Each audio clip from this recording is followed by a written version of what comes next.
The Oscars are fake. The Oscars are... Did you know it's fake, Joel? I've been told the Oscars are fake. Not like wrestling, which is real.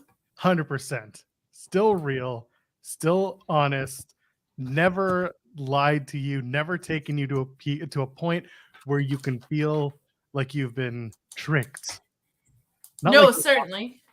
Those Oscars, they'll take you on a ride. They'll tell you they're your best friend, but then next thing you know, nobody watching the Oscars. No, ridiculous. How are you, Joel? Watching the Oscars. I'm good. I'm here. Everything is fake. Everything is fake, but I'm good. I just spent the last half hour making sure that my child didn't find himself unable to sleep, but he's asleep, so I can't complain. That's great for you. Yeah, no, I'll take it. And we're doing okay. How are you doing, Kate? How you doing, chats? More importantly, Kate's okay. Wow. Well, other than having someone answer for me on how I'm doing. I've had kind of a, not like a bad, but a very weird 24 hours. And just like the most lazy weekend ever. But living my life. Had a delicious brunch. There was a St. Patrick's Day parade outside today. Doing life. You know, St. Patrick's Day is next week, right? Yes, but it's a Friday. So I guess some towns celebrate it before and others don't for the great state of New Jersey. Probably because if you drive like a mile and a half, you're in a new county in New Jersey. So I think they try and like spread them out. So this weekend was ours. It was annoying to get to my parade route, to get through the parade route to my brunch because it was within walking distance. But I was like, oh no, this restaurant's going to be mileage. It wasn't, Joel. All the suckers were watching on the street and I was just eating my delicious huevos rancheros inside. Oh, I also had a huevos rancheros type of thing this morning. You did? I did. Made eggs, had tortillas, had salsa and some cheese. Didn't have any sour cream at the time, but still, just when you put eggs and cheese and salsa in a wrap, that's essentially huevos rancheros, right? Like it is for white people at least. Super white guy huevos rancheros. I get it. We won't talk about how it's my not my abuela's, but my partner's abuela's 90th birthday coming up. So and how super white that makes us. By the way, people in the chat, it's not that I need lights, it's that I need a working webcam. My other one, I guess there's a weird connector thing going on because I can either have functioning internet or a functioning rest of my setup. But I'm working on it. We installed some good shit today, so. Oh, exciting. I'm looking forward to it. I'm looking forward to this show. As am I. I've been looking forward to this all day, Joel. This is what we do. We come around and we do the thumbs up and we talk about the wrestling and we get to, comment. And like I said, chats here. And if you're watching after the fact on Fightful Overbooked, don't forget to not only hit that thumbs up, but also leave a comment after the fact. Just say, hey, that's good enough for me. And subscribe to us here at Fightful Overbooked. If you're in the situation to do so financially, or if you just want to steal Kate's credit card information, donate a super chat and support us here at Fightful Overbooked, because Kate doesn't need money. She just needs you to give us money, which inevitably doesn't pay her anyway. And Fightful Overbooked, we have a Discord channel. There's a link in the description. It's free. Free 99 is Kate's favorite number, right? Okay, I do need money, and I'm working hard to get us sponsors. That's why I'm drinking a Sprite Zero on air, because Bray Wyatt walked in Cosmic Bowling so that we could run and podcast Purple and Orange Clubs, and I think it's nice. Did you see the photo that I posted yesterday or 2 days ago? It was the Macho Man when he was WWF champion being presenting the WWF Mountain Dew Tag Team Championships. I did not see that. I have you muted. No, I'm just kidding. No, I get it. I would too. Makes perfect sense. I can't be upset about No. I say that for the bit. But I didn't see the picture for real. I want to see if I still have it, or otherwise I may have. Oh, here it is. So yeah, so there's a photo out there. This is from, God, I don't know when that is. It's got to be from. Oh my gosh, she looks just like my picture. That gal. You should know. But anyway, it appears that the lore of Pitch Black and Mountain Dew in the WWE goes far back. Runs deep, man. They should bring that title back. They should. I want Uncle Howdy and Bray Wyatt to win the WWE Mountain Dew Pitch Black Tag Team Championships at WrestleMania. I like it. And the Muscle Man dance can be the Mountain Dew Muscle Man dance. Yes. It'll be like a whole thing. And maybe Mercury and Nitro and Melina can come back, and we'll have the M&M, Triple M, MD, MTN, DEW, whatever. We're going to have all the titles, right? This is what we're doing? Corporate synergy. That's right. We're trying to make things as synergetic as we can. Look, if you're trying to get the $9 billion price point to sell this thing, you gotta get some of those sponsors on board. Or just make Raven the champion. Apparently, if he does, he brings all the people out. That's what I've been told. Yeah. Let's talk about some professional wrestling. Since we're talking about our hatred of the Oscars, and since Roman Reigns isn't going to be winning one this year, upsetting. Maybe next year. What do we want to start with the Bloodline and the Sami Zayn, Cody Rhodes, KO saga? I know you've probably talked it to death with others. Well, no. I mean, yes, but also only once in the past 3 days. So there's that. Only once. I know, because I only had the Friday post show. I had a whole day off yesterday. But I feel kind of medium about it. I felt for a while that like this is good, but it wasn't going to live up to the Sami story, and that's fine. That doesn't mean this is going to be bad. It just means that they could have done something I think a little bit cooler. But I didn't really love Jay's promo on Friday for different reasons. Like Sami stuff aside, I just felt like he kind of was like, I didn't want to have to do it. And I'm like, well, Monday you sure as shit looked like you wanted to do it. And it's like, I didn't have a choice. I was kind of like, you literally had a choice right then and there. I did appreciate that he said it was because of Jimmy, not Roman, that he came back for. So pivoting it to the brother storyline, I think was really, really important. But the rest of it, I almost felt like the promo Jimmy gave a couple weeks ago would have been better suited for this moment. Talking about how Sami was the one that betrayed them and he didn't know what family means because he's not actually part of the family. Like that being Jay's impetus for coming back would have felt stronger to me. Definitely didn't think any of this is like bad. I just felt like Jay's been such a focal point that I have really, really high expectations of what he's kind of delivering now. And this just, it fell a little bit flat to me, but we're headed, tumbling down the mountain and I'm just a little burnt out on the like, my God, Cody saving everybody in his business wear stuff. Like he took off his jacket and he ran off 3 of the most badass Samoans in the world. Like doesn't really read for me, but I can't say it's bad by any means. Like I don't think it's fundamentally bad storytelling or wrestling. It just feels like from where they were at Royal Rumble, this is for me kind of medium. Yeah, I can understand the point. I can also, I bring this all back to the conversation you and I had weeks ago when we were talking about Sami in Montreal and where or how you get to the Usos and Sami and KO, or just the general turn from Jay to Sami. And I said, it's all about sibling rivalry. It's all about brotherhood. It's all about belonging. And at the same time, Roman is the ultimate gaslighter, has been the whole time. The island of relevancy literally runs on gaslight. There is nothing else that fuels that place. And Jay was like, I wasn't going to let my brother be pushed around by Roman Reigns anymore. And I think he understood that in choosing his brother, he wasn't choosing Roman, but he was choosing to protect his brother like his brother protected him so long ago when he came back from injury. This is now just like you're trying to connect dots that WWE probably isn't going to connect, but if you just think about the arc of several years of Bloodline, they're still brothers. Like it's a pretty easy story to tell that like you're probably going to side with your blood, your sibling, when faced with the option of your sibling being, beat up.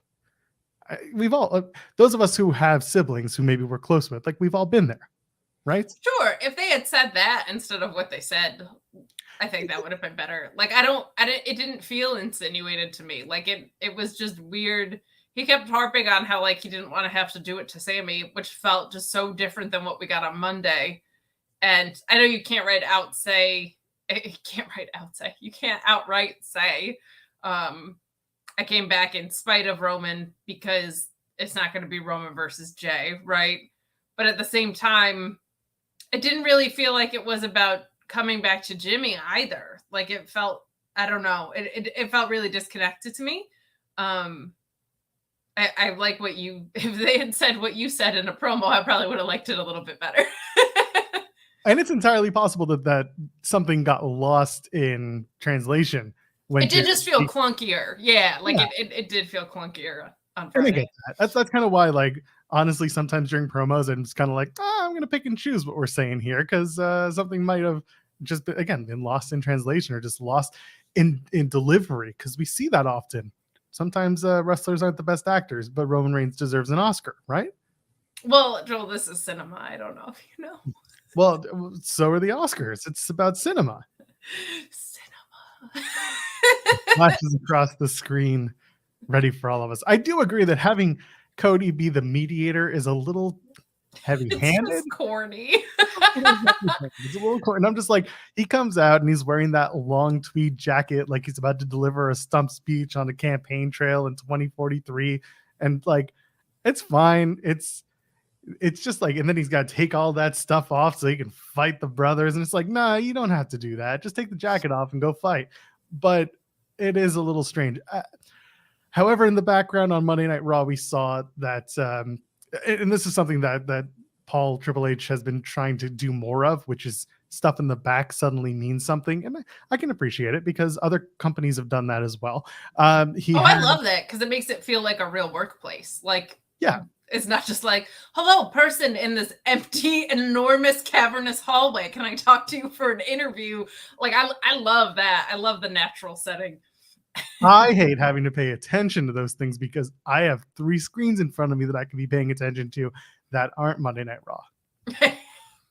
But anyway, that being said, we saw Cody kind of reasoning with his hands. You didn't know what he was saying, but just it gave the effect that he was trying to reason with Kevin Owens, and KO was just like, nah, forget you, go away, which was exactly what's been going on with Sami and KO the whole time. Sami's been trying to make amends with KO, and KO's just like, no, lone wolf. I'm better than Baron Corbin, but go away.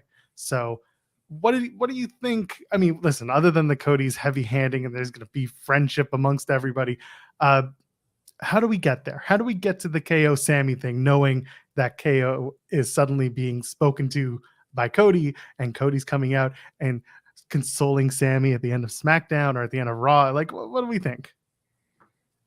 I mean, it's really, it's so corny to me that Cody is mediator and healer of broken relationships. I wish Kevin Owens and Sami Zayn were just going to come to this conclusion on their own. I feel like it would have been a cleaner story. And Cody and Roman should have had more than one interaction by now, I feel like, to kind of build. Like, it feels now a little bit too convoluted. The stuff with Heyman, though, has been gangbusters. Like, the promo that Heyman gave on Friday was phenomenal. He's just so damn good at this. Really, really strong stuff. But I just feel like it just reads as very John Cena Nexusy to me when he's like, I'm going to be in this spot, and I'm going to be in this spot, and I'm going to be in this spot. And also not really doing anything. He's just like coming out, his theme hits, and takes off his jacket. And because there's no title on Raw, it does feel a little like, why am I watching Raw and SmackDown when so much of it's like copy? The most important story in the company, at least, is copy and pasted into both programs. and delivered the same way. It's like stuff, Cody runs out and nothing really happens except people run off. So in this case, there was a brawl, but I don't know. It feels to me like with the Bloodline, I've said it this way a couple times, like they had like 8 different options coming out of Royal Rumble, and this to me is like the 6th best one they could have chosen. And it's a testament to the story that they've told that this isn't bad. Like it's pretty damn good, but I feel like they left so much juice on the table. They just left so much juice on the table. You're batting 1,000 with these things tonight. You're doing great. Very long couple weeks.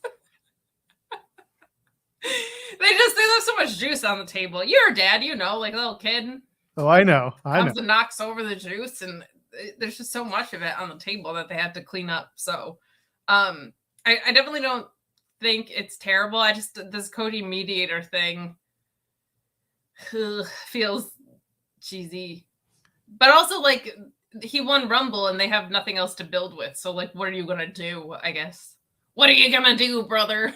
Oh, not that guy, not him. I do think it'd be interesting to bring up the storied past of Cody and the Bucks and KO and Sami Zayn. Had to cough. And there's an opportunity there for Kevin and Sami to be like, when we were going to sign, or Cody to be like, when you thought about signing elsewhere, we talked about, brotherhood, and we talked about coming together and wanting to be part of WWE, whatever it could be. Which, by the way, if Cody were to be like, you should stay at WWE because I love WWE, if he does that promo, I will laugh my ass off. Yeah, no, that'll get gross. I would absolutely love it. There are people who will have field days calling Cody a hypocrite, and I will laugh and just. I mean, he's already pirating AEW, so good, so cheesy. Oh my gosh, I'm not paying for the AEW product. Come on. I want to be like, were you ever? That's a good question. Listen, I assume at one point it was an investment. I hope so. But at least I hope Cody Rhodes at least gets a free promo code to this day, so he doesn't have to enter one of the Twitter contests for Fight TV. That's actually really funny. I'm thinking to myself, like, why would you say you pirated it when you like?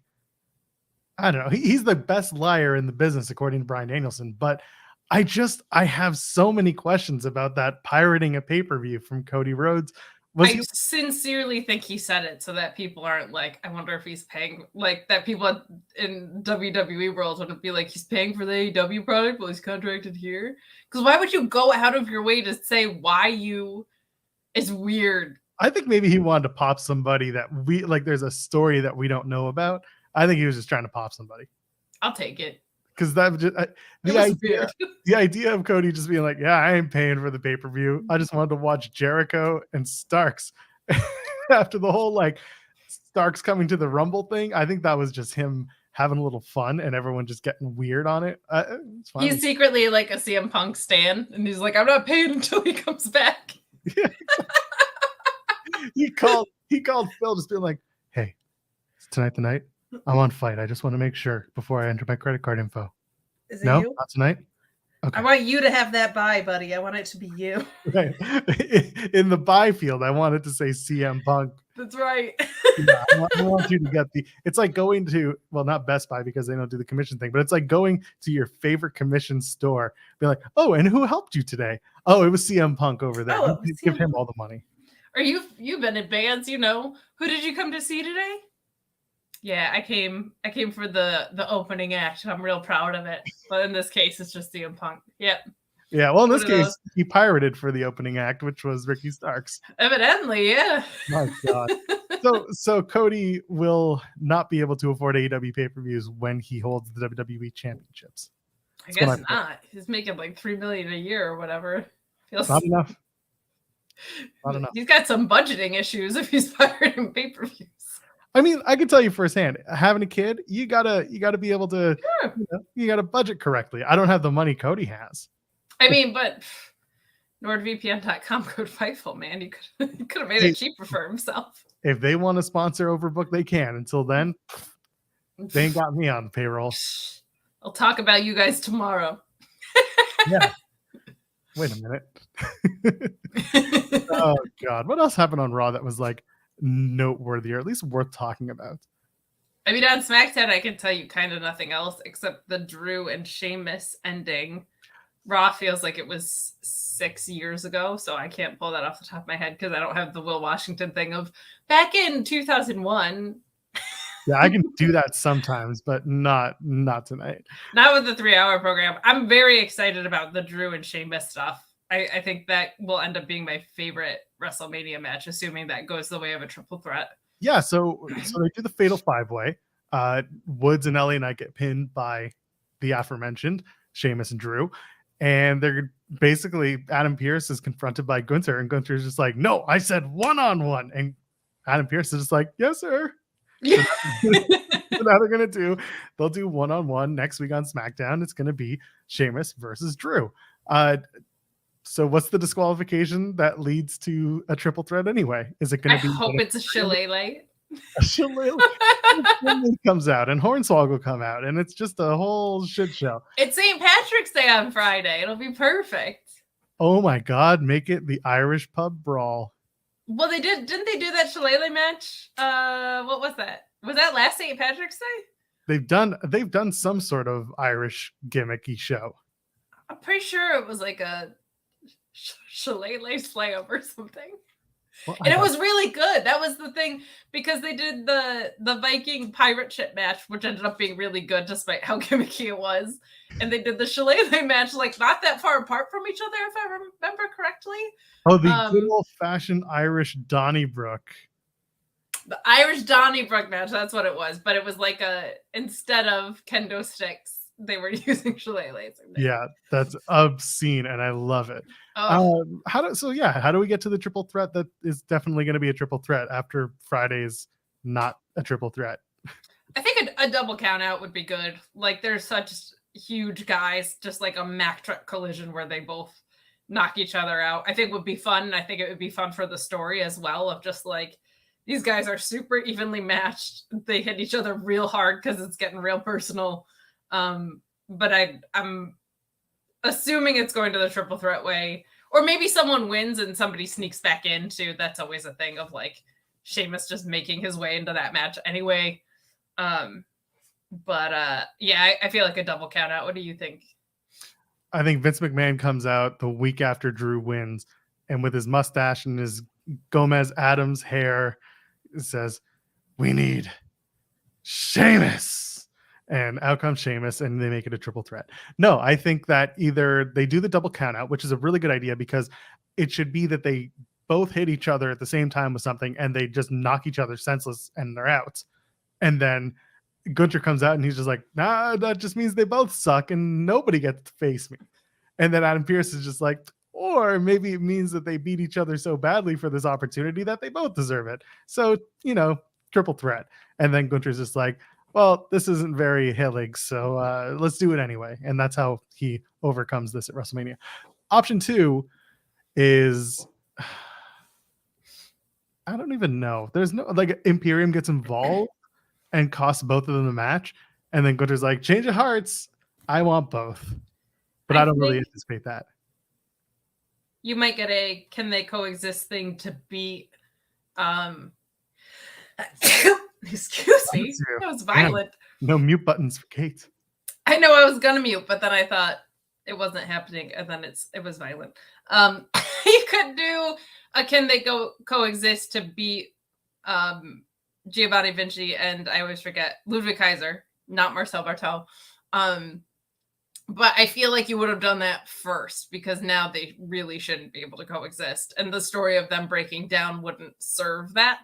So yeah, I think it's got to be a double count out. Otherwise, I think Drew wins and Sheamus has to fight his way back in, not the other way around. Yeah, I can see that. I think it's more likely they do a double count out, just thinking it through, like what makes the most sense. Because this whole match is being built on the idea that all three men are going to beat the shit out of each other. So why not have the first two beat the shit out of each other? Yep. You know? And I really liked the story too. Even their like backstage squabble that we got on SmackDown, you could hear Drew say a couple things that I really liked. One was, he was like, that Claymore saved your life or something like that, because the way the double pin got set up, that was kind of true. The only thing I didn't like about that ending was Xavier Woods kind of flew right into that bro kick, like a little too obviously. But and then the other thing he said was like, we should be fighting and getting a beer right now, which I love that that's Drew's mentality, is that like, this ain't personal. You just had your shots and lost. Where for Sheamus, this is the thing he's been chasing. It's this IC title. It's the last kind of piece of the pie here. So I just loved in a segment where people are usually just mumbling BS. Like, there were a few things audibly I could hear Drew say that felt perfectly suited to the story. And Could you now, imagine? Sorry, could you imagine Drew singing "A Claymore Saved My Life" tonight? better than American Pie with Tyson Fury, I would take. It's a low bar, but we just cleared it. Here we go. We cleared the bar.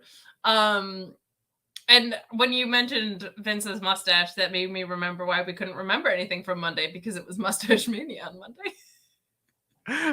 Ella J and I spent like a good 15 minutes on the run sheet. By the way, check out the run sheet with Ella J and myself. Not a Fightful property, but it's what her and I are doing when we want to talk shit. Anyway, go check out the run sheet pod. That's what we do. But no, we talked a lot about that, because you're right. On Monday, the big conversation was John Cena's there, but so is the other guy with a caterpillar on his lip. Mm-hmm. And dyed hair, apparently. Sounds like he was walking out of a Just for Men commercial. So I would love to see that photo. Everyone is just... I'm pissed. Listen, somebody back there should have snitched, okay? Somebody who's annoyed that he's there, somebody who's grossed out that he's there, somebody who thinks the Saudi Arabia thing is going to happen and isn't happy about it and doesn't really have anything to lose. Somebody should have taken that picture and snitched, all right? No other scoop matters but the Vince's mustache and dyed hair scoop. Mia Yim has been doing these TikTok videos, or at least these Instagram videos, where she's mimicking her fellow female coworkers and the way that they walk. Have you seen these? I have seen these. Yes, they're excellent. I need capital NEED her to do a "This is how my boss looks" when he comes to work in Boston on a Monday. Ooh, yep. Yeah. Yep, that's the move. Do the whole the hair and just get the cap, do the mustache, do it. Come on, Mia. Get it done, Mia Yim. Do it for us. Do it for Sean. Do it for Sean. Don't do it for Sean. Do it for us. That's right. Yeah, Sean. I see a couple of people positing ideas for this Drew and Sheamus match. The idea of they both pin each other with one arm when they knock each other out. I don't hate that one. Do the double pin. Or they brawl before the match starts and they kind of just count out the match. Double DQ finish. Double DQ before it even starts. They throw the match out and then Gunther is just like, oh, forget this. I'm going to beat both their asses because they don't respect the ring. So I will teach them the ring respect and it is sacred. It's not bad. That's the one I like the least and the one they'll probably do. Just for you. That's what they'll do. Joel, where does Madcap Moss fit into this? I guess is the real question.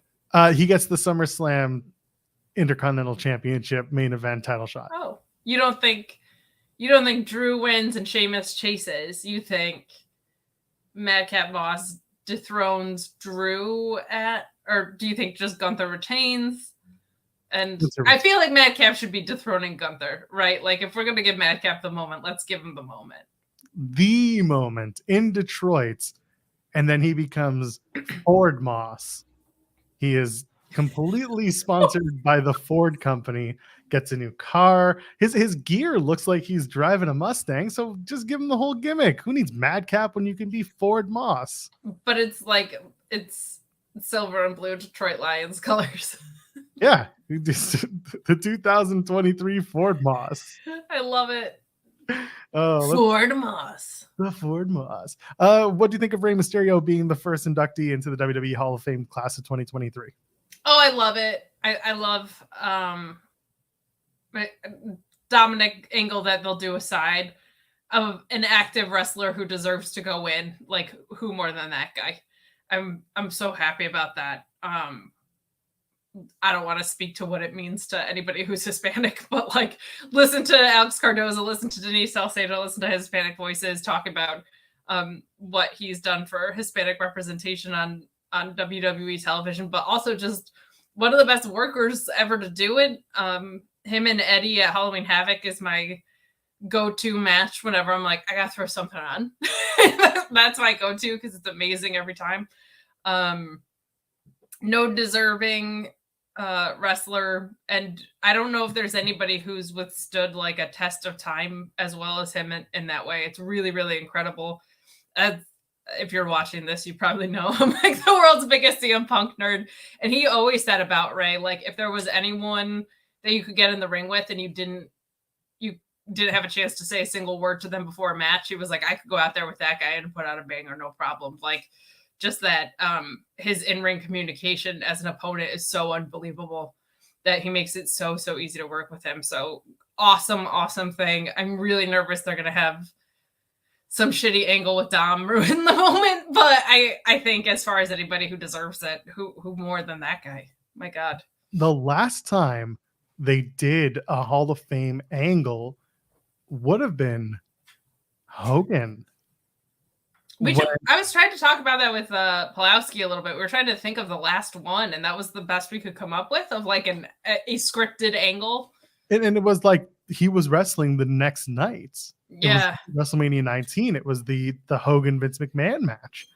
And Roddy Piper came back, which, you know, God bless Roddy Piper, but and everyone else in that match go to hell. But the point is, that was probably the last time where the Hall of Fame kind of played into kayfabe, because they didn't really do that, or at least played into an angle leading into a WrestleMania match, because they stayed away from that for so long.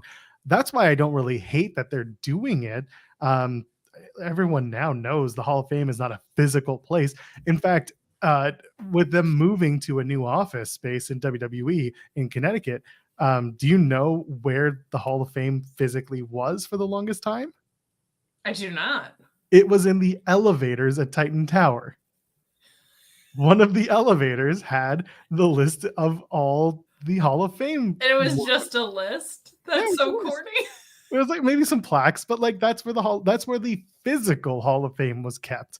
There was nowhere else. And now that they're moving offices, they're not investing in a physical Hall of Fame in the new office, because that's kind of corny. They're not bringing people in to go look at this, you know, the space. It's not a public space. It's so weird that they had an entire restaurant with artifacts and they didn't just say, let's just put it in a space. They had two. They had two. They had WWF New York, and they had the Niagara Falls store. And they just didn't think, hey, let's put it in a hall in Ohio somewhere or whatever. Like, that's so weird. It's just not a thing. I don't know. And that's the thing. They could probably do really well, especially if, like, I don't know, if they had done a deal with Disney to put the 100%. Are you kidding? Put it in Universal Studios. Put it in the film Dark. Put it in that studio room. That could be the ultimate FU right there. Who needs it? TNA Impact was here for X amount of time. AEW Dark and Ring of Honor filmed here X amount of times. Now the WWE Hall of Fame, 24/7 access. There you go.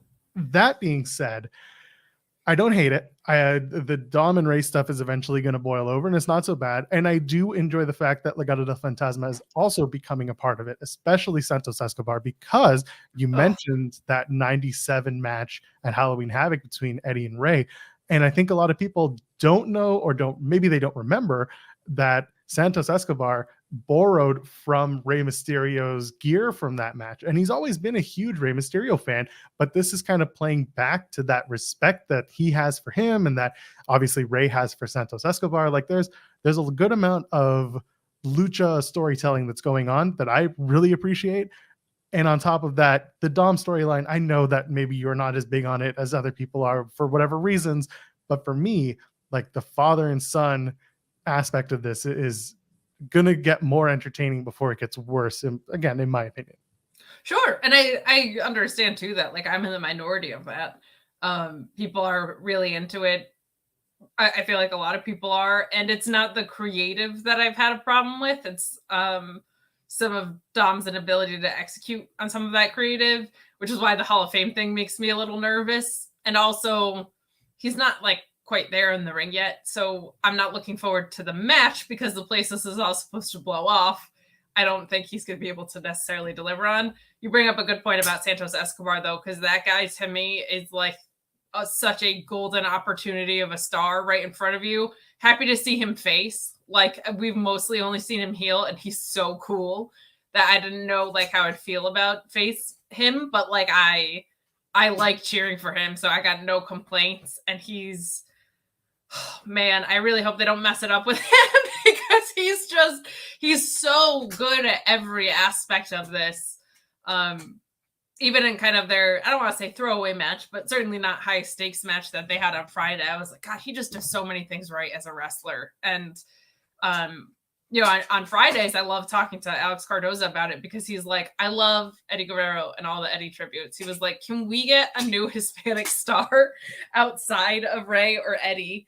Can you not chew my blue light glasses? Thanks, baby girl. But he was like, there's so much potential out there to make a new Latin star. And like, not everybody has to do a Three Amigos, right? Like it would be nice to see them make a new star. And I feel like Santos Escobar and Andrade are the two that felt primed for that more than anybody that I can recall off the top of my head on American mainstream television. That certainly doesn't mean there's not more with the potential, but when you think of like full package Hispanic wrestlers, Santos Escobar and Andrade, man, whew. I said this in several places, and I've said it several times. Santos Escobar is the right guy to, and I used to say your next breakout Latino star, but honestly, he's beyond that. His Spanish is great, his English is great. He has a great look. When he came to WWE, he took some time off for a little bit and ended up cutting quite a lot of weight and getting into great shape. He clearly wants this. He's clearly driven. He comes from a family of luchadors that, you know, have had a history in and of themselves, not in WWE, but at least, you know, in wrestling, there's huge opportunity there. And I think they're trying to prime him for that. And I can't think of anyone else who deserves it more than him, as long as the story continues to play out the right way.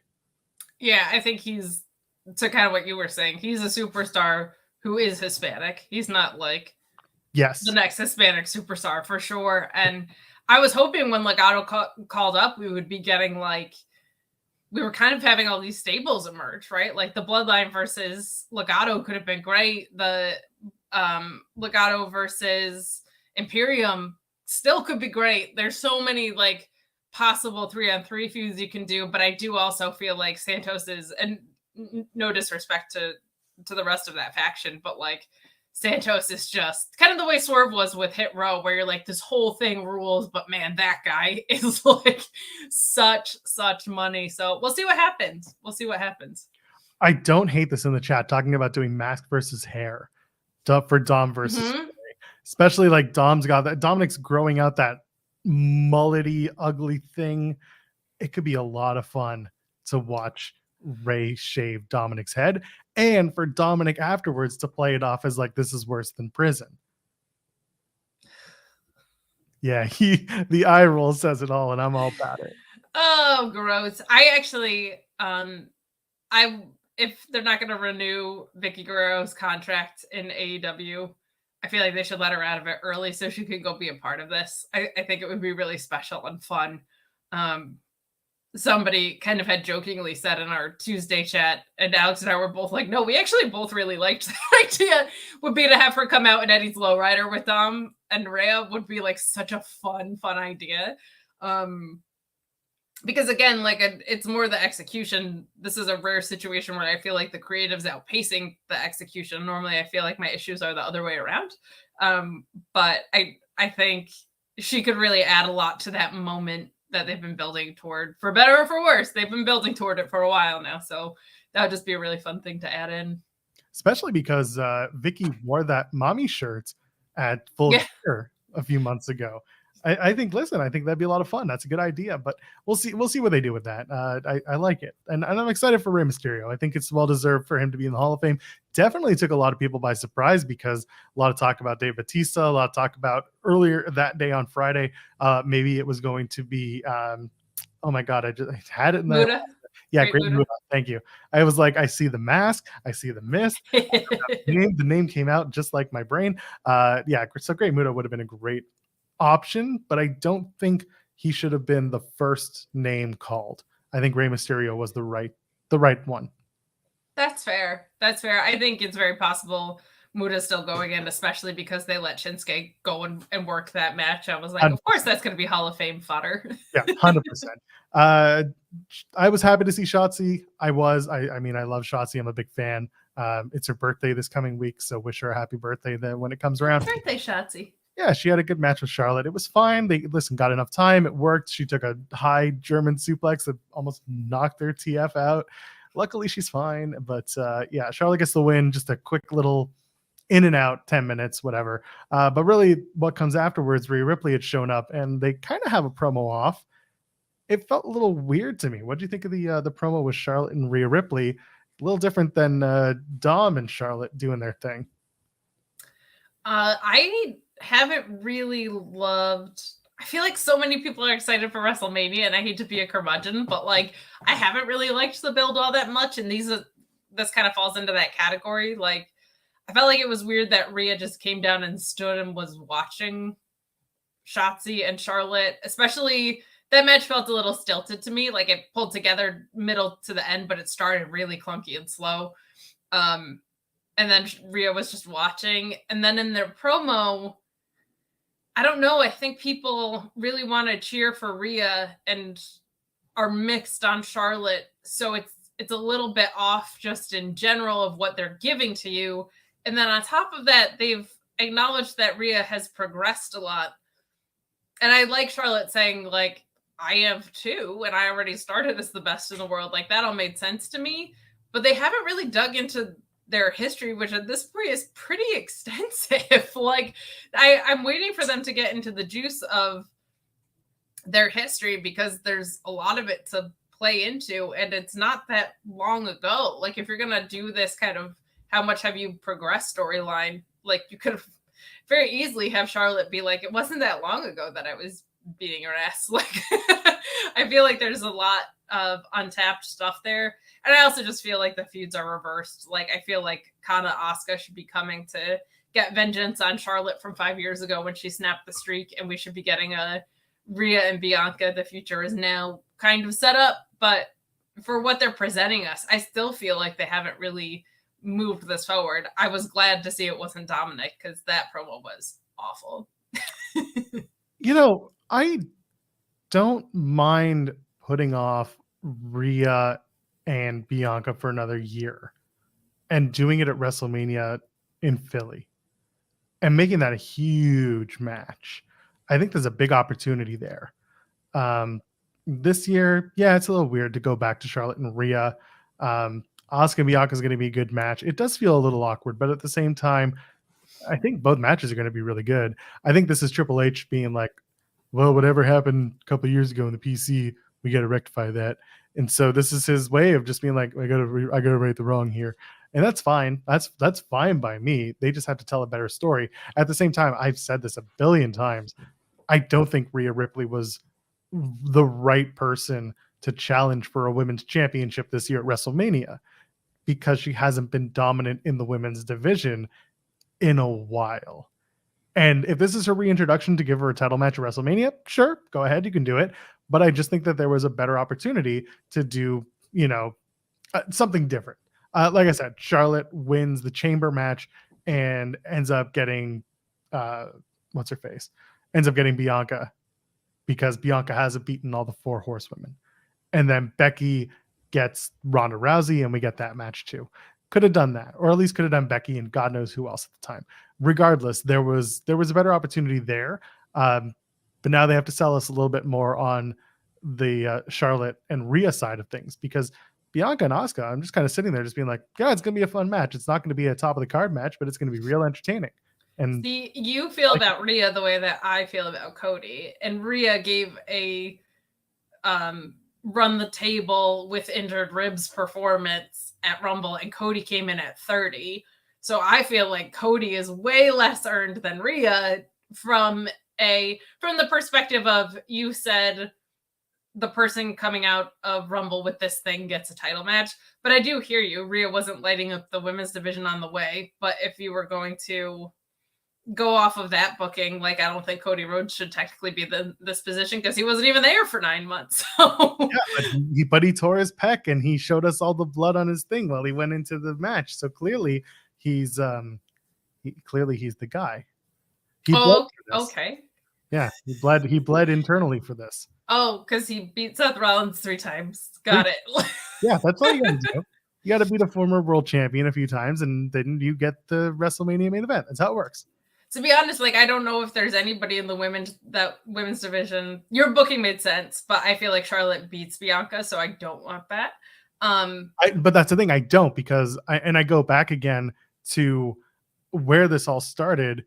At least coming up as like a manifestation was after War Games, after Survivor Series, when both Bianca and Becky sat at the dais being asked what's next, come WrestleMania. And Bianca was like, I haven't beaten all 4 horsewomen at WrestleMania. I still have one left, or I still have a couple left, whatever it was, number wise. Anyway, it wasn't even at WrestleMania. I think she was just saying, I whatever. Because she beat Bayley post, right? Yeah, she beat Bayley post WrestleMania. But anyway, she was like, I haven't beat them all yet. And I think Charlotte versus Bianca would have been a huge match, given the implication of, like, I beat the rest of them. I'm the future. The future is now. And that would have been Charlotte. Charlotte, I'm sure, would have been fine with losing that match, quite honestly. At the way that she is right now in her career, I think she's closer to being okay with it than anyone thinks. And then the Becky side of things, yeah, she said, I want to be the first ever 2-time Women's Royal Rumble winner. And then you could have told a story, Charlotte and Becky were the last 2. And then Becky wins because Charlotte also won the Royal Rumble once, and therefore she could have done it. They could have built a feud out of that, and they could have built a better story out of that. But they didn't. And again, I don't hate it because Asuka is someone that hasn't been around much, and she's great. She deserves it.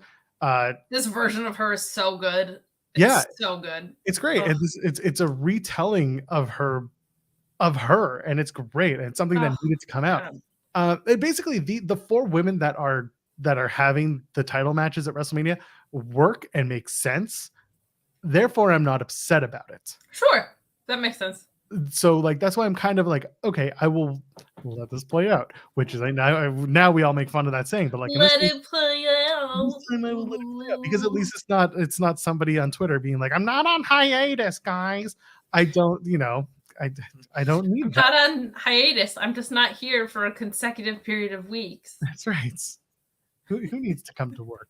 So that's kind of my feeling with the with the women's side of the WrestleMania card.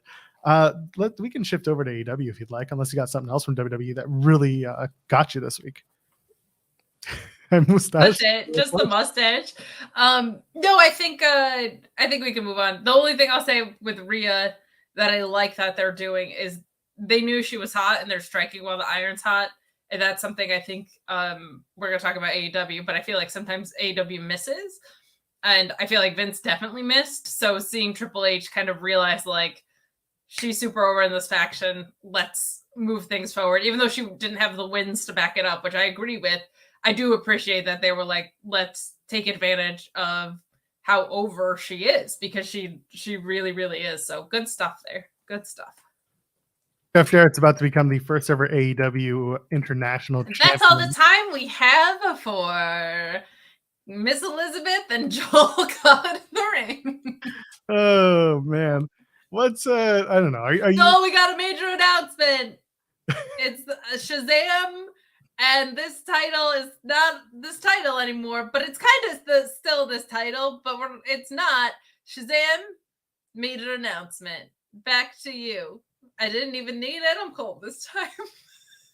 Jeff Jarrett has had 5 matches in Winnipeg. Do you know what Jeff Jarrett's record is in matches in Winnipeg? I'm going to guess 5-0, you son of a bitch. He's 4-1. 4-1. Okay, that's better. Unfortunately, his only loss came at a WWF house show in 1999 against someone who is now absolutely batshit crazy and used to be a porn star WWF wrestler. Hello, Bonkers. Wow. Yeah. I'm actually more disturbed that you bothered to do the research. Cage match is a wonderful tool when you know how to use it. He beat Bob Backlund in 94. He beat Razor Ramon in an Intercontinental ladder match in 95. That makes me nauseous. In 1998, he beat Steve Blackman. Val Venus beat him in 1999 for some reason. And then in 2000, he defeated Vampiro for the WCW United States Heavyweight Championship. Let's not forget Vampiro, who is for some reason competing on the Canadian AAA Trios team, because he is technically Canadian as Vampiro, but there are so many wrestlers from Canada. Sorry, this is so good. Yes. So wait, is Bob Backlund a porn star? Yes, obviously. Shout out to my buddy over there. That is someone I do legitimately know. That's very funny. Good stuff. Oh, that makes it worse. I wish It somebody does. It really does. really thought that. Hello, no one. Anyway, that dude has gone absolutely off his rocker. Not my friend, the other guy who does the hello ladies thing. Yeah, so the title's changing. It's leveling up, but it's not really leveling up at all. And now we're going to open up the conversation to, is the International Championship better than the World Championship? I'm waiting for the Intergalactic Championship. That's what Chris Jericho's going to call it when he wins it. Oh yeah. I think it's gonna be a completely useless name change. I have no idea why it happened. I feel like it's probably gonna get used the same way. I think it's silly. The only thing that I could think of, which would actually be pretty cool, would be if they're gonna do a Forbidden Door 2, which is a big if. It would be really cool if that was a title they felt comfortable dropping there to somebody in New Japan, and then they could defend it. Like, it being international, I think opens the door for an actual loss of an AEW consequence to, if you're going to do Forbidden Door 2, to make that happen. I think that could be really, really fun. You definitely aren't having Jeff Jarrett win if that's the case, so maybe that's why I'm so in on the idea. But Orange Cassidy put on such a good match with Will Ospreay last year, that to have him defending a title at the same event this year could be really, really fun, and he could lose it, and it could mean something for the Forbidden Door aspect. I do. You want to see Jeff Jarrett versus Okada or something? Yeah, this is why they did it, because they realized that Japan and Australia don't board of the event.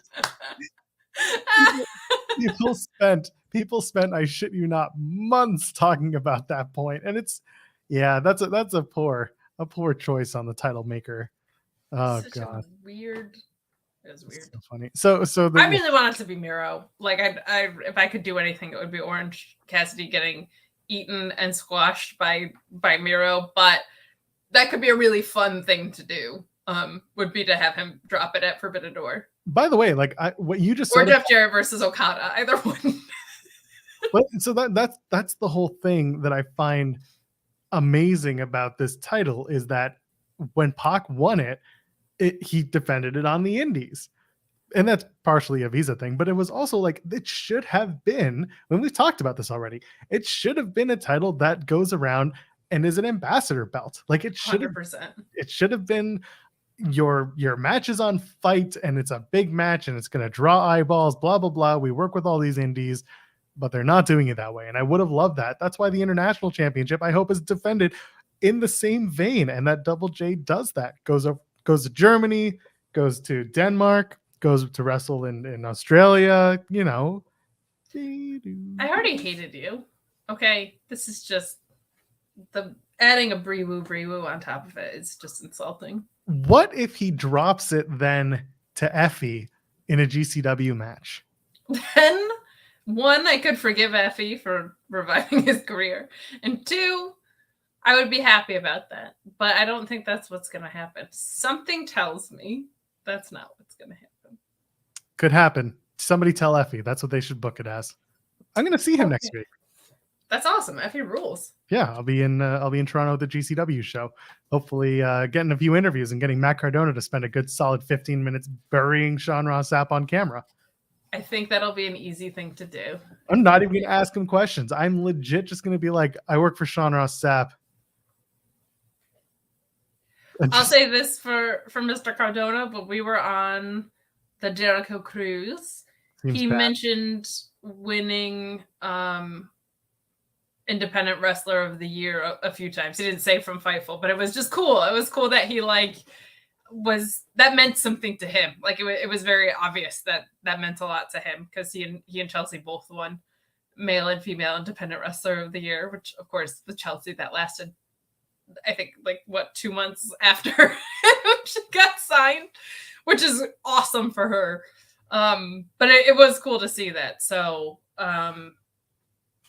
more importantly though, because Sean is always like, do you want to bury someone? Just be like, do you want to bury Sean Ross Sapp right now? And I'm sure he will. I went into that press scrum in Montreal, and every time I was like, hey, so-and-so, I'm Joel from Fightful. And they'd look at me and be like, you? And I'd be like, yeah, no, I know. It's not Sean. He gave it to me this time. Feel free to bury him on camera. And they're like, oh, I will. That's great.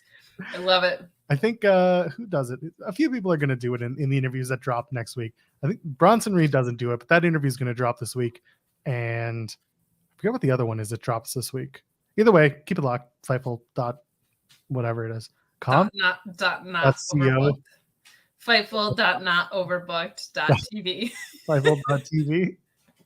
Oh God. What do we think of Ruby Soho's promo? The All You People promo that actually wasn't so bad for an All You People promo. Yeah, it was. It was really good. I loved her energy in it. I loved. There was a lot of really good justification that went on there. And it's so minor in the grand scheme of things, but my only thing was when she talked about the match versus Chris with the Owen, I was like, no, everybody I'm sorry, when she lost to Britt in the Owen, I was like, everybody wanted Ruby Soho to win that. The only thing I would have done would have been swap out that for talking about the backlash that she got out of the death match. Would have said I was bleeding like a stuck pig and you guys don't even care kind of thing. I think that would have been just a little bit stronger, but that's such a minor thing. Love seeing Ruby Soho in a prominent position here. Really, really liked the justification. And you're right, we don't get a lot of these promos that are executed super well. And it was really refreshing and something I think not only Ruby Soho needed, but the bad girls of this angle kind of needed. And I'm very intrigued to see where it goes, especially with Jade Cargill being kind of lost in the shuffle right now. I wonder if there'll be some vying for Jade. The Jade thing is so interesting to me. There was that report on Select today, $5, FightfulSelect.com. At this point, we can probably talk about it because it's been more than 15 minutes since it's dropped. Do you have the screenshot? You want to pull the screenshot up? Yeah. It's funny because when you screenshot these particular reports, it's fine. Sean's like, that's cool. But when you have the rundowns for the TV show, that's when it's a problem. Yeah, it's not great. Yeah, everything else is just whatever. So we'll run down the list. We don't have to read the verbatim stuff from Select, but Lufisto was on the list. I was a big proponent of Lufisto being the opponent in Winnipeg for Jade. Doesn't seem likely for a few reasons. She had a great match against Sawyer Wreck, by the way, last night in Montreal for that. I saw clips circulating. Yeah, that's awesome. I love her. Good for her. She's also facing Rina Yamashita in Toronto next week. Whoa, that's going to be a banger of a match. Your Canadian scene's on fire right now. To be honest, some good stuff happening up there. I don't think people understand that Canada really, as far apart as we are in terms of physical geography, we do have a lot of really great performers and a lot of really great companies out here. Shout out! You've got Jody Threat and. That was just a rib on you. Yeah. Bret Hart, right? He was from there. Yeah, he's good. We have Bhupinder Gujjar. He's good. Don Callis. Yeah, he's okay. So anyway, speaking of Jody Threat, Jody Threat's a possibility, but she's Ontario based. I don't know if they want to. I don't know if they're thinking like Wait, isn't Canada. that 10 minutes from you? Yeah, actually, it might be. So there's that. She does work Winnipeg. That's true. Does Jody threat? I don't think it's going to be Jody. Taya Valkyrie is a big name. A lot of people talking about being Taya Valkyrie, and then the news dropped that she's done with Impact, wrapping up, and who knows what that could be. Rosemary is probably not going to be it, even though she is a Winnipegger. Yes, that's right. Winnipegger is the name for someone from Winnipeg. Probably not her because Impact kind of does the thing. Bunny it's is tricky with Impact talents because you don't know who's contracted and who's not. So it's always like a little, I'm not sure. If they're frequently on the program, they're probably not coming.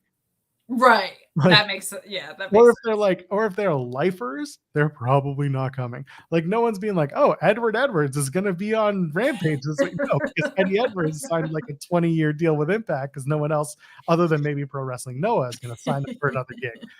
Anyway, Bunny's on the injured reserve. She got injured in that match a while ago versus Jamie Hayter. And then Nicole Matthews is one that just popped up today where she was like, oh, I can do US bookings now. Does she live out of a van? Is she doing the van life gimmick now? Did you see that photo? I did see that photo. I'm not sure, but I think it's awesome that she's back. She does some really great work. And it was funny because somebody had tweeted like, let's get her some US bookings. And she tweeted immediately after like, I can take US bookings. So I was like, oh, that's so rad. That's wonderful. I think it could be, my guess is Taya Valkyrie. The news of her Impact contract wrapping up coinciding with this feels like the iron is worth striking. And that ROH women's division, there's a lot of really great free agents out there on the women's side. Wouldn't hurt to bring in Taya Valkyrie to that side of things. Doesn't hurt to ever have a couple of names to anchor it down outside of Athena and Willow. And Willow's so integrated in AEW. I don't know if she dethrones Athena anymore. So it's interesting. It'll be interesting to see what I personally would love it to be Jody because I feel like someone as imposing as Jody versus someone with Jade is like something that could be really fun from a ring perspective. I don't know if it feels like a big enough deal for kind of the way that they're positioning it. No offense to Jody, but I think they're thinking more like marquee name. What do you think? And do you want to break the paywall? I mean, I kind of just did. I mentioned a little those bit, things. yeah. That's fine. You can get the full stuff over at Fightful Select. But yeah, I said the first comment I see is I thought Nicole was banned from the US, and someone's like, it just ended. So she had the speedball gimmick. So I have a feeling that as great as these lists are, and as much as, especially as a Canadian, I'm just like, oh, it could be this person or this person, this person. They might just like bring out some random scrawny nobody name, pretend that she is like God's gift to Canadian indies, and Jade beats the shit out of her and gets heel heat on it. Because like, I have to be honest, this isn't, I don't think anyone on this list is going to get the crowd as excited as other names might. Like Trish Stratus, you know, it would be. You don't think it's going to be Trish? I have a feeling, just a little teensy feeling that it's. Oh, isn't she still doing something with WWE? Yeah, she's got okay. A little something going.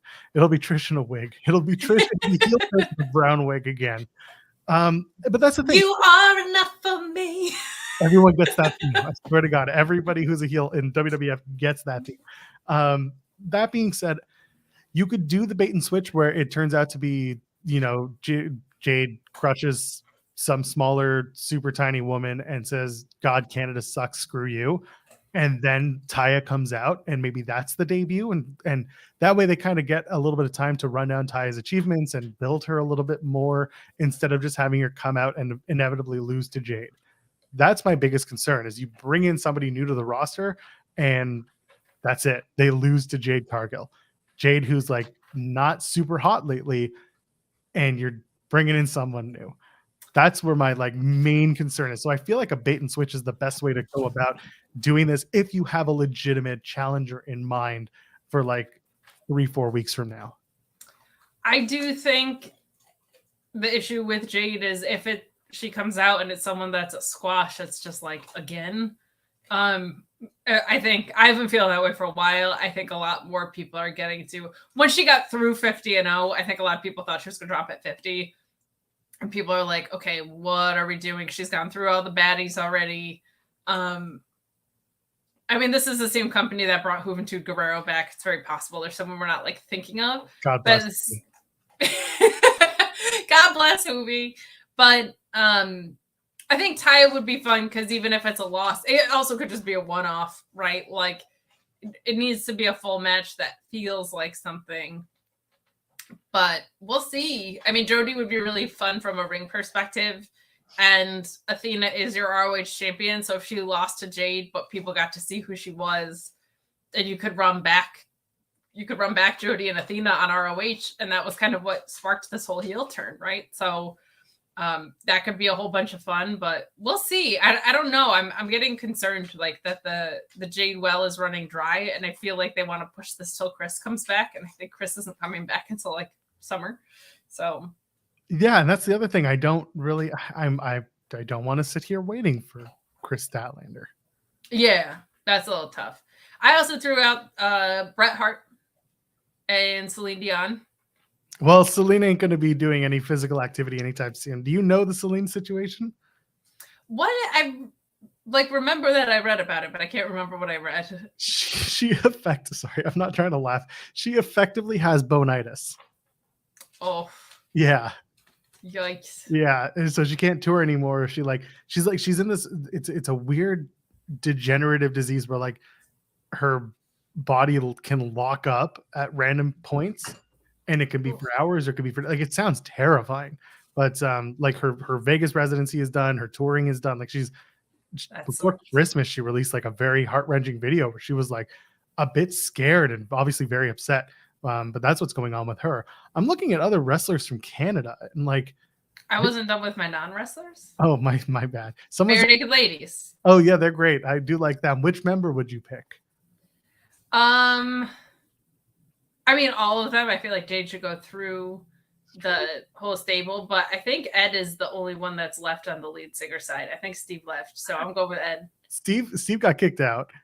Now all four of them sing, but it's him and oh my God, what's the guy who also plays like the accordion and the multi-instrumentalist in the group who's got the curly hair. His name I can never remember. It's not Peter, is it? No, it's not Peter. Oh my God, this is gonna kill me. I have to look it up now. I've seen This Is a Shoot. I love the Bare Naked Ladies. Kevin Hearn. I'm thinking. Kevin Hearn. Oh, how dare I forget? Yeah, it's Kevin. I would bring back Stephen Page, by the way. He's doing well. Stephen Page is great. He's great. Yeah, he just had some drug issues, right? Yeah, like everyone in a band. He's over them, and now he seems to be doing pretty good. He did, if you go on YouTube after the show, not now, but after the show, he did like a whole like playthrough of the Gordon album during the pandemic. So that's awesome. Yeah, you can go and watch that. He's really good. They're a really good band. They always struck me as like frustrated jazz musicians that are like, we're gonna. I saw them when I was. They rule live. I've seen them live multiple times. Have you seen them live? I've only seen them live once, and it was in Ottawa. It was at the arena there. It was on the Maroon tour. So this was like 2001. Great album. It was a great album. It was maybe like 13 or 14, and I'll never forget it. That was a great album. But yeah, 4 times I saw Bare Naked Ladies. 4 times. I really like them. Twice at Radio City. Really? Mm-hmm. I would actually love this. I do love great venue for them. Venue for them. Once in high school, they were probably like my 3rd concert ever. Wow. And once in Jersey, I think at there's a really terrible sounding but fun venue called the PNC Arts Center. That the sound is terrible, but the atmosphere is awesome. I saw them that summer and John Mayer that summer at that venue. Good stuff. John Mayer. Unbelievable live. Unbelievable guitarist. Better when he can't talk. A guitarist, though. 9 men get in the ring in Winnipeg and only 3 walk out with titles. What are we doing here? JAS versus House of Black versus the Elite. I'm excited for this because it's going to be absolutely batshit bonkers, but like, what are we doing? What's the point of this?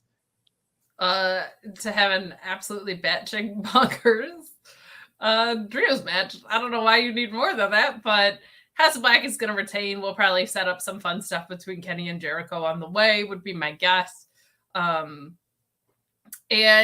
I'm wondering if this MJF feud, or like the next thing that's happening, some people have said based on promos, and I like it, like Darby Allin's promo, Jungle Boy's promo, that maybe we're heading toward a 4 pillars, 4-pack title match, which I think would be very, very fun.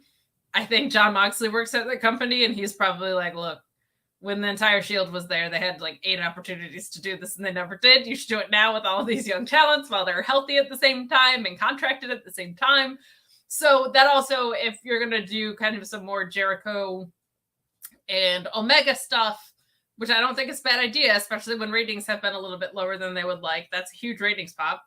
That gives Sami some room after he moves on from Action Andretti here, I think, to go and complete that story, which I think could be very fun. So I wish that the Elite had one woman that accompanied them to ringside so that you could do a spot with Julia Hart, with Anna Jay, and with blank Elite woman. But you got Takati over there too. Why's it? Maybe not. Anna's much injured. longer. Is that Anna injured right now? Anna is injured, and Ty. So we don't know how much longer Tay's around, so who knows? Fair. But the Elite would need somebody there. They got Don Callis, an elite lady, an Elite lady. We'll call her Lady Elite. Lady Elite. I'm in. Sounds awful. I'm wondering if they're gonna break the JAS up. Truly. Oh, I don't think they will. It's been over a year. Action Andretti's getting at all of them. Daniel Garcia could just go out and be on his own. Maybe Action Andretti could join. If he was going to do that, I think it happens again with the Ricky story. Yeah, it's fair. What happened with Ricky? He got taken out by Juice Robinson. I'm fine with this. Yeah, I love this. I don't know why anyone's upset by this. I think because they put the Bullet Club graphic up, and so everybody thought it was going to be Jay White, but I love Juice. Switch play. Oh. But Juice Robinson rules. I'm not mad about that. And Bullet Club is so all-encompassing. It could mean a lot of things, including Jay White and not including Jay White. So that could be very fun. Also, Jay White got kicked out of Bullet Club, so there's that. What'd you say? Jay White got kicked out of Bullet Club, so there's... Right. I would have actually. So there's the other thing. Aren't you Bullet Club for life, though? Really? Yeah, kind of. But so David Finlay is basically the leader of Bullet Club now, and people may not. Fin Juice. That Fin Juice is a thing. Yeah. Oh, that could be fun. I would absolutely bring David Finlay over once the Juice Robinson stuff plays out, and have a Fin Juice reunion, and then Action Andretti and Ricky Starks versus Fin Juice. You can do a little bit of Andretti and Starks versus the Bullet Club story, and who knows where that goes, but it's a way to also start the potential Forbidden Door build if they're going to be doing that show. That was what went through my head when the Bullet Club graphic went up. I was like, oh, Forbidden Door. And then I was like, oh, everyone's going to think it's Jay White, but he got kicked out. Kicked to the curb like a Friday night date. Juice and Ricky will be awesome, though. I feel like from a ring standpoint could be very fun. So no complaints from me. What else we got? Dark Order versus Combat Club, Blackpool Combat Club. They cemented that they're heels now, which is great. Blackpool Combat Club, and they're bringing back Stu next week for the Canadian show. So very excited to see Hangman and Uno and Grayson versus the Blackpool Combat Club, who are now fully ass heels. Good stuff. I like this.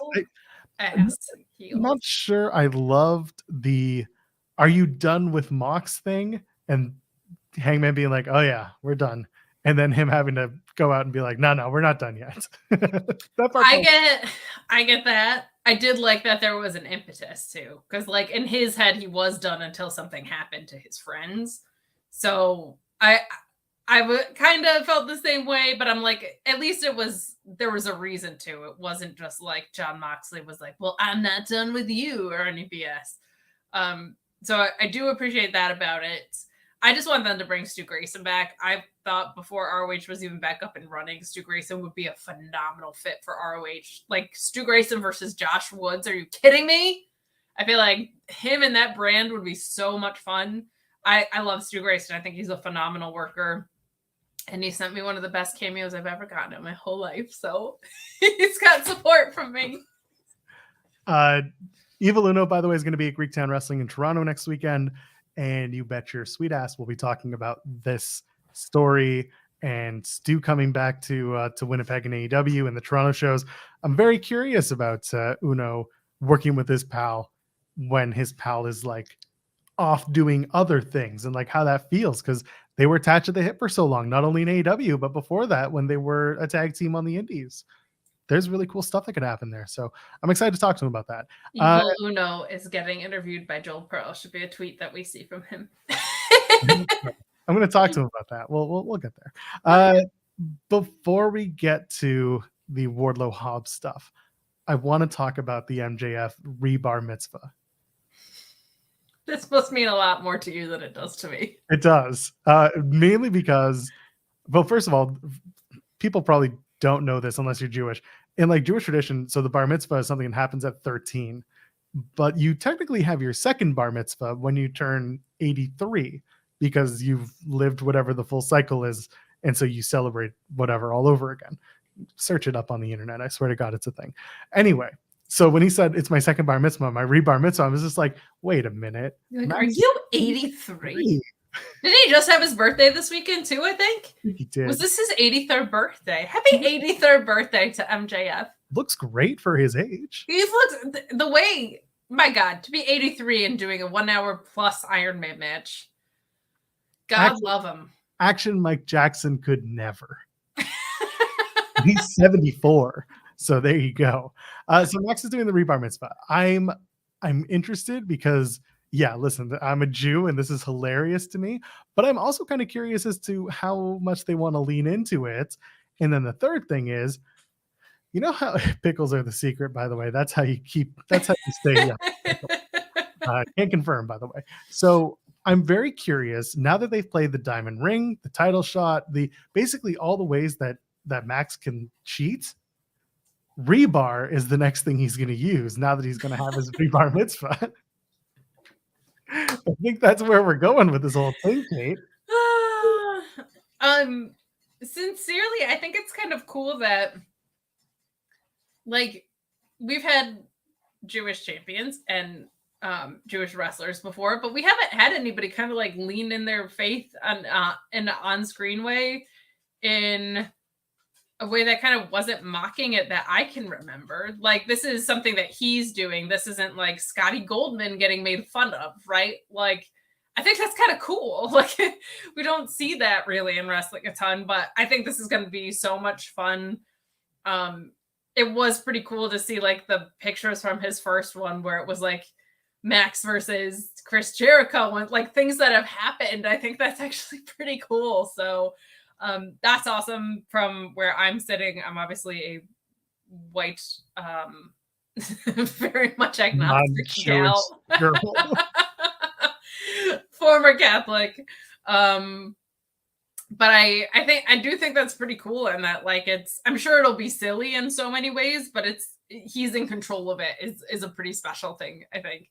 And just intrigued to see what comes out of it. If they are setting up a four corners match here, it would be very fun to have that happen here. And I just you keep learning. I had no idea MJF was 83 or that's when Reba Mitzvahs happened. So kudos.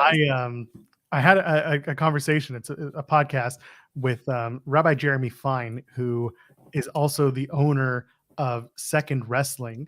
They're based out of the Midwest. I think they're Chicago, actually. But they're doing, if you're going to be in LA for WrestleMania weekend, they're doing a show called Mitzvah Mania 2. I think I saw the graphic for this. They have a bunch of Jewish wrestlers coming in, including, and I'm sure people didn't know this, Chris Adonis Chris Yeah. Masters, he's Jewish. Mm-hmm. QT Marshall, my new favorite hero of the world after Friday night and Wednesday, but mostly Friday, because of the promo that he cut.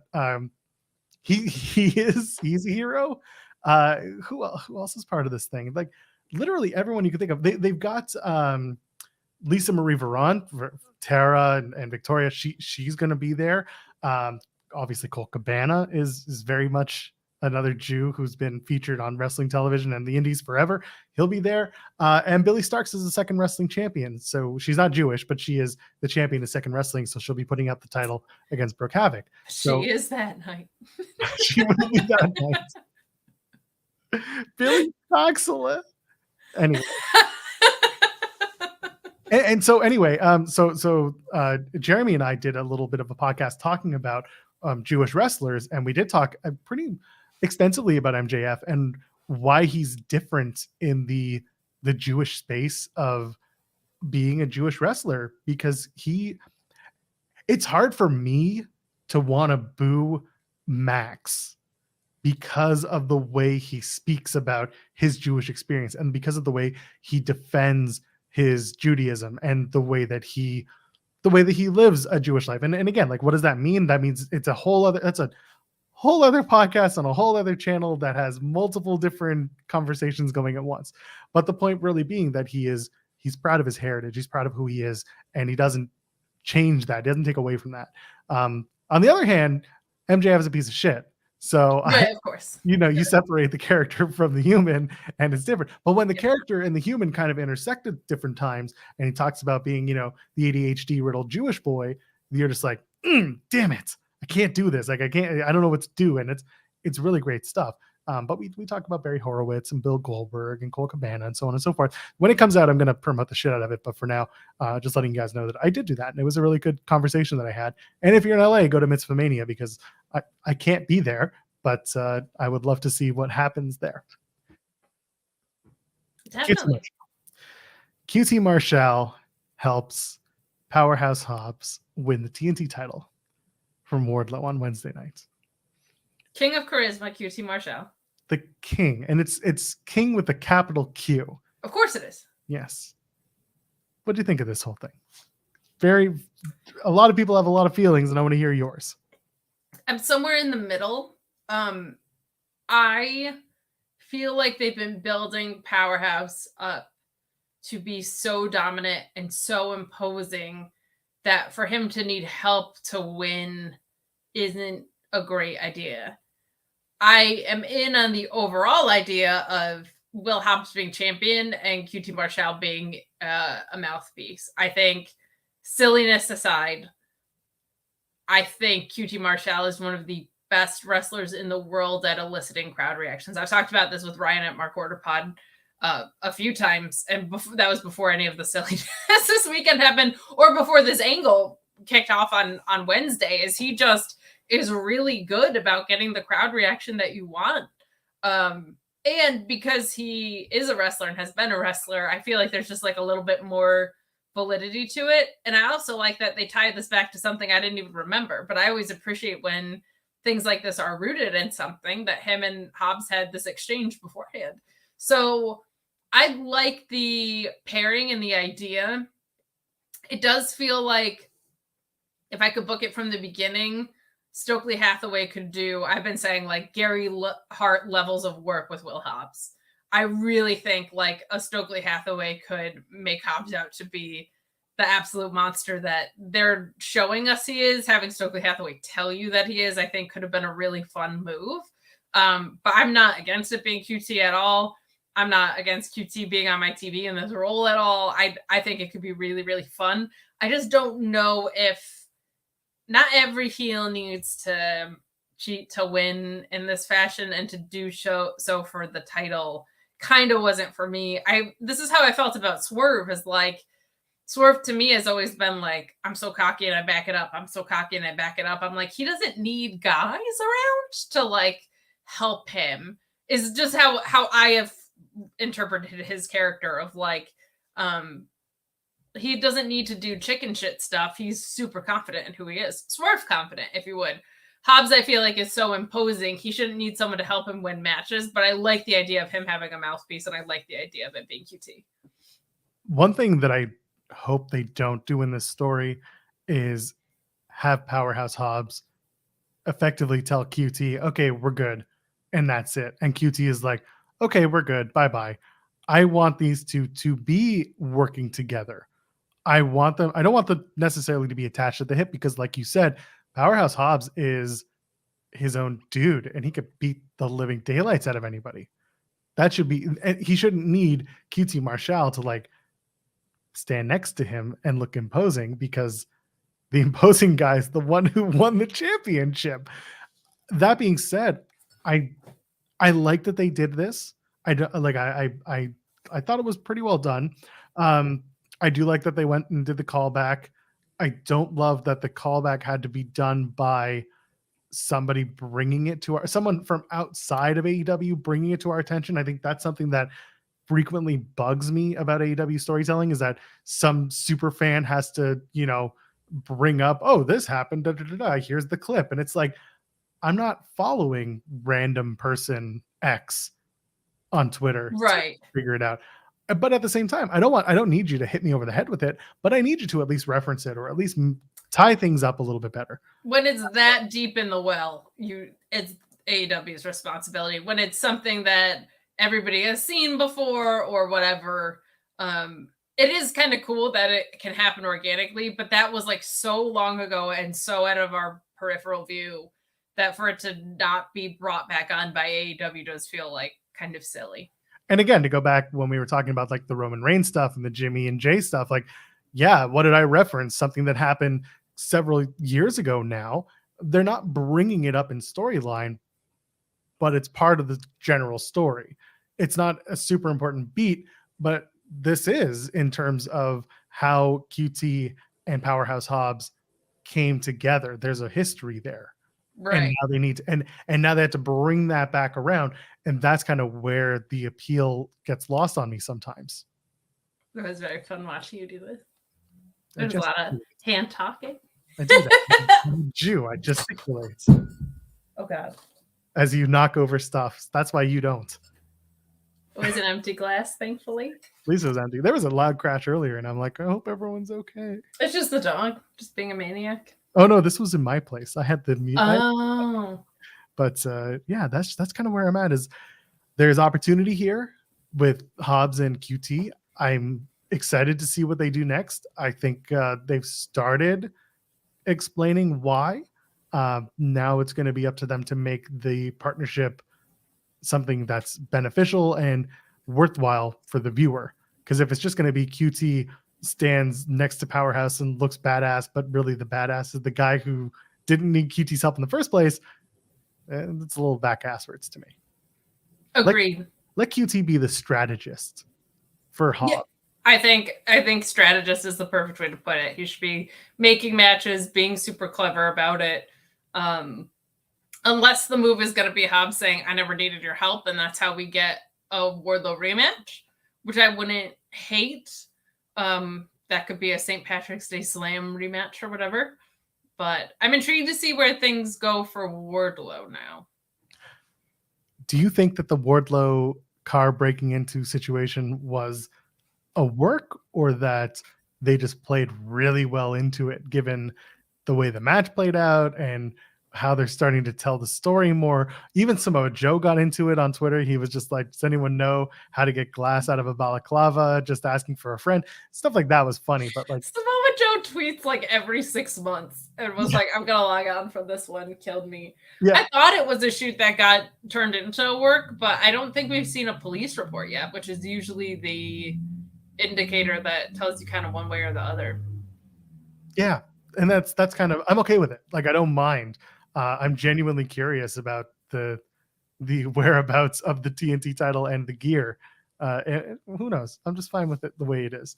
Last thing before we head off, I guess maybe we'll see. ROH rules?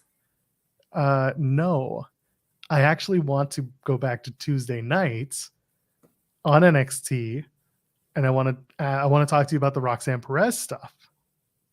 Ah, okay. I thought this was really well done. And I think everything we just talked about, the Reigns stuff, the QT and Hobbs stuff, basically giving back to the audience when they pay attention. I think they did a lot of that with this Roxanne Perez match and what happened at the end with her passing out and being taken out with the EMTs and everything. What do you think of the match with Meiko Satomura? And what do you think of the whole afterwards, the post-match shenanigans? So I thought that match was awesome. I loved Meiko Satomura. Like, her scorpion kick that she laid in on Roxanne was so vicious. I felt like the in-ring storytelling, which this is probably too rare for my liking in NXT, was the in-ring storytelling matched the story that we were being told extremely well, and played out in the ring. I am mixed on the post-match because I feel like while the story called for it and it was really well executed, it's very weird that Shawn Michaels booked 2 tribute spots to himself within like a month. That's just so odd to me. We just hit the barbershop window, and now this is Shawn Michaels, I think 95, either 95 or 93. But this one I felt like was more productive, partly just because I like where it was going better. Like, I don't think they should have split up Gigi and JJ. Both women's tag divisions in WWE have like hardly any teams in them. Though I gotta say, Gigi's promo was awesome. Her face promo as her first like singles promo face was really, really good. But this one I felt like was really, really well done. It felt like everybody in the Performance Center really bit. I knew it wasn't real because of 2 things. One, Booker T Medic was not a thing. Like, Booker T got up from the commentary desk to be like, I gotta go check on my girl. Are you trying to tell me that GI Bro wasn't an army medic? Is that what you're trying to tell me right now? I'm just saying I don't know is all, but it seemed pretty sus. And then the cameras, of course, following the whole thing backstage is your best indicator of anything. But I felt like the match was fantastic. I like that the story continued because the whole story was like, can she handle keeping up with the final boss a little bit? And we got a lot of that. A rare situation where I feel like the roll-up pin was great. Like, she snuck a win. It was like a last grasp at trying to get one. It was a really well done roll-up. Like, her weight was properly applied. Really, really, really strong main event there. But yeah, it's just kind of weird to book 2 of your own career spots and to do so within like 3 weeks of each other was so bizarre. Exclusively with women, no less. Yeah, exactly. And in some ways, to be honest, like, that's cool because women haven't had opportunities to do stuff like that before. But when it's his own spots within the same division within a month of each other, just well, and such recognizable ones. It's not like, oh, he really sold the turnbuckle like Bret Hart there. Like, these are 2 completely off the charts moments in Shawn Michaels' career. But this one I felt like served the story extremely well. Yeah. And again, they rewarded the viewer because not only did they show those vignettes from weeks ago of Meiko putting Roxanne through the ringer and training at the PC, but also, they hinted at it in the backstage promo before the match where Roxanne's like a bundle of nerves and she's like, I've never trained harder for this. The adrenaline is pumping, blah, blah, blah. And at the end of the story, yeah, it's in her soul. Roxanne Perez has got the gold. So she retains, and then it all catches up with her. She went too hard. She passed out. She'll probably be back on Tuesday. They'll probably be like, yeah, she was dehydrated. She went too hard. So she's back now. And then you got Tiffany Stratton, who's going to be like this obnoxious woman who's going to say, you couldn't keep up. Yeah, you won, but you barely won. So it's stand and deliver. It'll be a cakewalk. I'm going to beat you 1, 2, 3. I'll be the new NXT Women's Champion. And then Roxanne Perez will probably beat the brakes off of Tiff Stratton. It'll be a good match. But the idea being that Tiffany doesn't win the NXT Women's Championship and probably shows up on Raw or SmackDown the following week. That's where I've got it. I don't know if you have something else in mind. The only reason I think they wouldn't do that would be if they want Tiffany Stratton to beat her for the title. Like, I think it's very possible that when Tiffany challenges, she wins. I don't know how long they keep Roxanne here because she is just fantastic. I think she's got a little bit of work to do on the promo side of things, but like, as far as an in-ring competitor, the fact that she's this good at this young is really, really impressive. It's a testament to her work ethic. There was a cool moment between the fake ending and, by the way, Mako selling that she really thought that she'd push Roxanne beyond her limit was like the only moment where I was like, oh, is this real? There was a moment that looked very sincere where Roxanne was like, I think realized she just had one of the best matches of her career, which was really, really cool to see Roxanne have like this very sincere, I think, like, holy crap, respect moment. And then to be able to turn on the switch like that was really, really cool. So, but yeah, I don't know who's next for Roxanne, just because I think if it is Tiffany, I think they want Tiffany to go over when they beat her. I think you might have to build Tiffany up for a few more months outside of that picture first.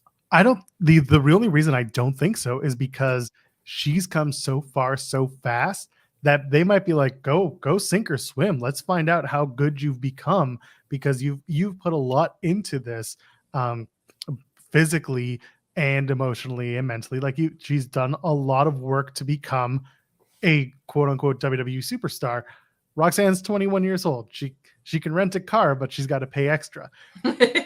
She could be a tentpole member of that NXT roster. The ones we talk about the tentpole members all the time. She is one that can stick around for at least another 2 years and continue to have so much put behind her, hopefully without the burnout, because again, she's at the PC and yada, there's only so much you can do. But if you need your stars, she's homegrown, quote unquote. And it's homegrown and someone gets on American television. Yeah, to come in at 20 years old out of a company, where she was their women's champion, their inaugural women's champion, and had a great short run, and then was given the NXT Women's Championship in less than a year. They have high hopes for her. And I think that a lot of the time when it comes to NXT, some people have the idea that, like, you got to be a champion, and that's the only way you go to the main, and that's the only way that you find success. When there are plenty of NXT wrestlers who have gone over to main roster, having never won an NXT championship, and like some did better than others. Yeah, I get that. But you don't need the title to be treated like a star where you go next. No, I think the only reason people kind of pause at that is because we just haven't seen anybody get called up, even people we think were ready, kind of outside of LA Knight. Like Cameron Grimes, where to go? Roddy Strong, I guess we're not supposed to ask about it. Where'd he go?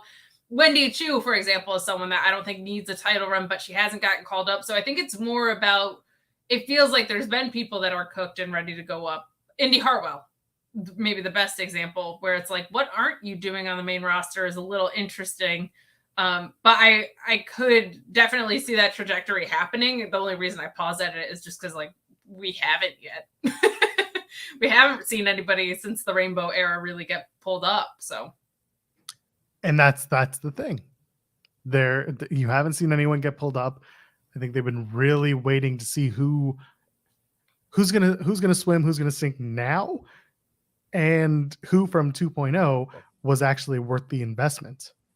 I will say, in agreement with you, Tiffany Stratton is probably the most improved wrestler, male or female, from the NXT 2.0 era, from where she started to where she is now. She's in every facet. She's made a character I don't even like work extremely well.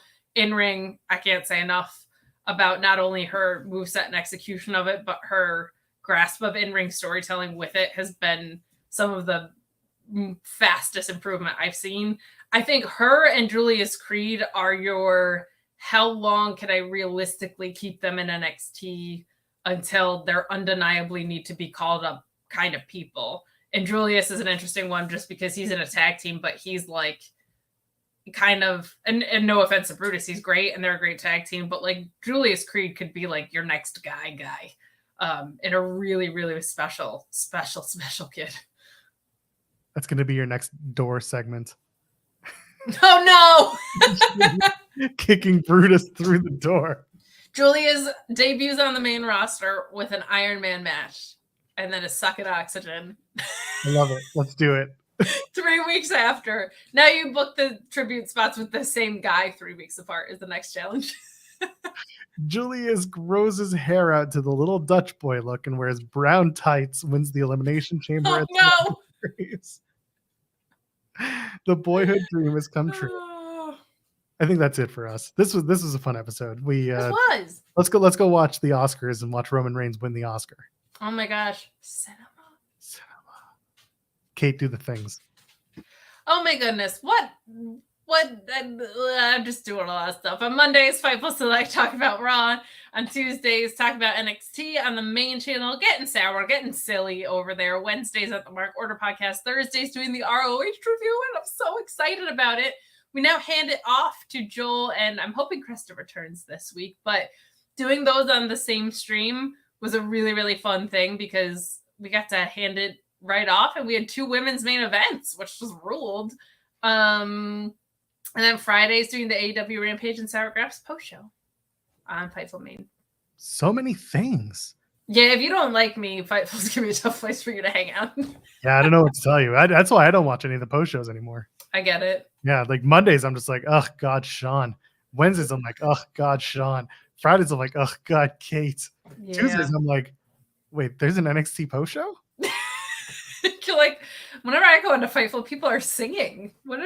Who's this shit? And then Thursdays, I'm like, oh, I gotta watch Impact. I don't know. Oh man. Yeah, April's gonna be weird. Anyway, I'm at Joel Pearl, JoelPearl. I'm here all the time on Overbooked. I'm the weekend drive guy. That's what I do. So maybe you're listening to us now. Maybe you're listening to us on Monday. Maybe you're listening to us in like June 30th, 2048. Just going back and be like, how wrong were they about Tiffany Stratton? I remember in my day, That's Kate right. and Joel were hyping up that Tiffany Stratton young lady. And now she's president of the United States. My God. And now she got there. She had a Tiffany epiphany. Hell yeah. Ladies and gentlemen, friends beyond the binary, we'll see you in the next one. Cheers.